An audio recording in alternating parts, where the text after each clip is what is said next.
Once upon a time, there lived a beautiful young lady who wanted to marry only the most handsome man. Her parents introduced a number of suitors to her, but they were either too old, too young, too tall, too short, or too ordinary. A skull who lived in the spirit world heard about this young lady's beauty and decided that he would like to bring her to the spirit world as his bride. As a skull, he had nobody, and so he went about amongst his friends and borrowed different parts of the body from them.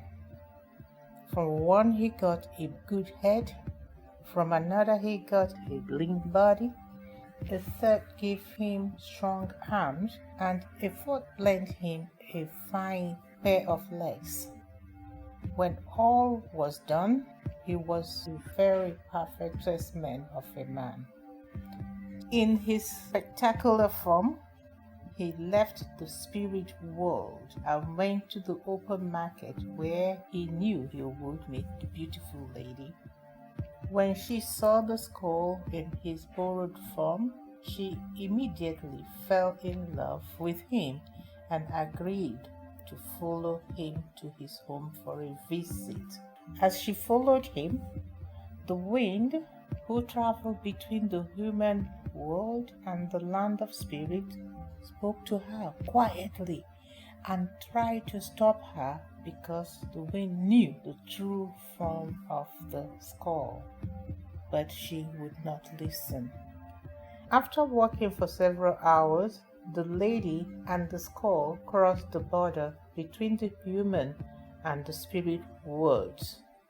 As soon as they stepped foot in the spirit world, the borrowed parts started to disappear from the skull to return to their original owners.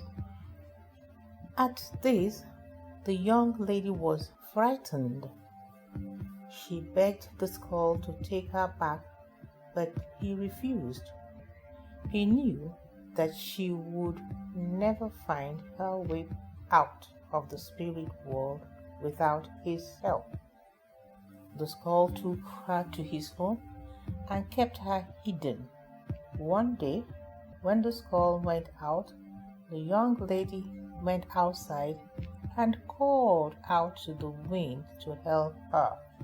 As she cried, the wind came and carried her back to her world. She ran all the way home to her parents.